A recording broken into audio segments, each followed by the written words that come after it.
আসসালামু আলাইকুম রহমতুল্লাহি ওয়াবারাকাতুহু। দর্শক বন্ধুরা, স্টেট অফ তাকওয়ার নতুন একটি ভিডিওতে আপনাদের স্বাগত। আজ আমাদের আলোচ্য বিষয় ব্ল্যাক হোল বা কৃষ্ণ গহ্বর কি। পবিত্র আল কোরআন থেকে জানবো মহাবিশ্বের আলোচনা। মহাবিশ্ব এক রহস্যময় স্থান, যেখানে রয়েছে আল্লাহ সুবহানাহু ওয়া তাআলার অগণিত সৃষ্টি, যা অনবরত মহান স্রষ্টার মহিমা প্রকাশ করে চলেছে। সে সকল সৃষ্টি থেকে আজ আমরা আলোচনা করব মহিমান্বিত কোরআনে আলোচিত আধুনিক বিজ্ঞানের বিষয় ব্ল্যাক হোল বা কৃষ্ণ গহ্বর সম্পর্কে, যা বিজ্ঞানময় কোরআনকে আরো বেশি অনুভব করতে শেখাবে এবং মহান স্রষ্টার সৃষ্টি সম্পর্কে আমাদের জ্ঞানকে আরো সমৃদ্ধ করবে ইনশাআল্লাহ। বন্ধুরা, এই আলোচনার দ্বারা আমরা জানতে পারবো আধুনিক বিজ্ঞানের বিস্ময়কর আবিষ্কার ব্ল্যাক হোল বা কৃষ্ণ গহ্বর সম্পর্কে হাজার বছর আগেই ঐশী মহাগ্রন্থ পবিত্র আল কোরআন কি ধারণা আমাদের দিয়েছে।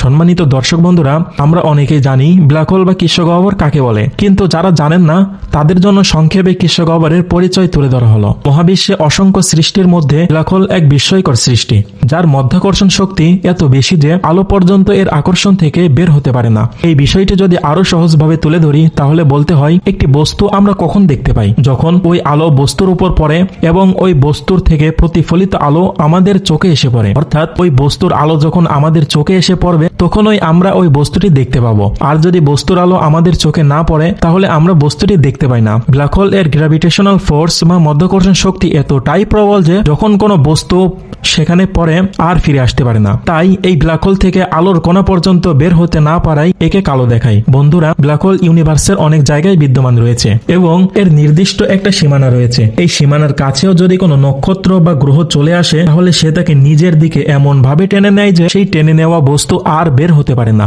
দীর্ঘদিন পর্যন্ত আমরা যে ব্ল্যাক হোল বা কৃষ্ণ গহ্বরের ছবি দেখে এসেছি, তা কল্পনা থেকে তৈরি করা হয়েছিল। কিন্তু 10 এপ্রিল 2019 সালে বিজ্ঞানীরা ব্ল্যাক হোলের বাস্তব ছবি প্রকাশ করতে সক্ষম হন, যা ধারণ করা হয়েছে ইভেন্ট হরাইজন টেলিস্কোপ EHT এর মাধ্যমে। আর তা হলো একটি টেলিস্কোপ অ্যারে, যা একটি বিশ্বব্যাপী নেটওয়ার্কের সমন্বয়ে গঠিত। বন্ধুরা, এখন আপনারা যেই ব্ল্যাক হোল এর ছবি দেখতে পাচ্ছেন, সেটি ইভেন্ট হরাইজন টেলিস্কোপ এর মাধ্যমে তোলা হয়েছে। অবস্থান মেসিয়ার 87 গ্যালাক্সির কেন্দ্রে। এটি পৃথিবী থেকে প্রায় 55 মিলিয়ন আলোকবর্ষ দূরে। অতি বৃহৎ উপবৃত্তাকার ছায়াপথ মেসিয়া 87 এর কেন্দ্রে অবস্থিত। কৃষ্ণ গহ্বরটির ওজন সূর্যের থেকে 700 কোটি গুণ বেশি। ছবিতে কৃষ্ণ গহ্বরটির যে অর্ধ চন্দ্রাকার আলো দেখা যায়, সেটিকে বলে ফটন বলয়। আর কেন্দ্রে দেখা যাচ্ছে দিগন্তের ছায়া। এই ছায়া সৃষ্টি হয় কৃষ্ণ গহ্বরের ঘূর্ণনের ফলে এবং এই কেন্দ্রীয় ছায়ার ব্যাস দিগন্তের 2.5 গুণ। অর্থাৎ ব্ল্যাক হোল সম্পর্কে আমরা যে ধারণাটা পাই, তা হলো মহাবিশ্বের এমন কিছু জায়গা যেখানে গ্র্যাভিটেশনাল ফোর্স বা মধ্যাকর্ষণ শক্তি এতটাই প্রবল যে তার থেকে একটা আলোর কোণা পর্যন্ত বের হতে পারে না। এবং এই কৃষ্ণ গহ্বরের যে রেঞ্জ আছে, তার আশেপাশে যদি কোনো নক্ষত্র চলে যায়, তাহলে সে তাকে নিজের দিকে টেনে নেয় এবং সেখান থেকে আর বের হতে পারে না। এটা হলো কৃষ্ণ গহ্বরের বেসিক একটি ধারণা।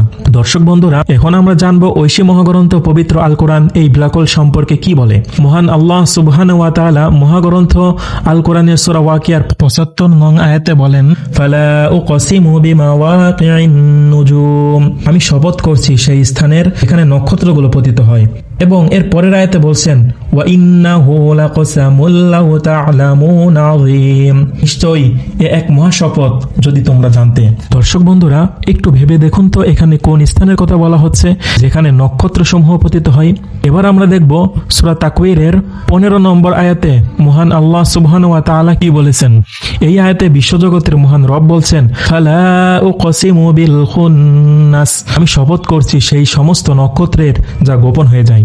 বন্ধুরা, এই গোপন হয়ে যাওয়া আসলে কি? আমরা আগেই জেনেছি এই ব্ল্যাক হোলের আশেপাশেও যদি কোনো নক্ষত্র চলে আসে, তাহলে সে তাকে নিজের দিকে এমন ভাবে টেনে নেয় যে ওই টেনে নেওয়া নক্ষত্রের কোনো অস্তিত্বই যেন ছিল না। আল্লাহ রাব্বুল আলামিন ইচ্ছা করলে আরো অন্য উপায়েও নক্ষত্র গোপন করতে পারেন। বন্ধুরা, এখন একটু ভাবুন, সূরা ওয়াকিয়ার 75 নং আয়াতে কোন স্থানের কথা বলা হয়েছে যেখানে নক্ষত্র সমূহ পতন হয়। আজকের বিজ্ঞান যেই ব্ল্যাক হোলের কথা বলছে, সে বিষয়ে হাজার বছর আগেই পবিত্র কোরআন আমাদেরকে তথ্য দিয়েছে। এর দ্বারা কি প্রমাণ হয় না যে পবিত্র কোরআন সাধারণ কোনো গ্রন্থ নয়, এটা মহান রবের বাণী? তারপরেও কি অবিশ্বাসীগণ অন্ধ হয়েই রবে? তারা কি চোখ খুলবে না? বিশ্বাসের আলোয় আলোকিত হবে না? ইয়া রব্বুল আলামিন, তুমি আমাদের সকলের অন্তরে বিশুদ্ধ ঈমানের নূর দান করো, আমিন। দর্শক বন্ধুরা, আজকের ভিডিও এতটুকুই। আগামীতে কথা হবে নতুন কোনো ভিডিওতে ইনশাআল্লাহ।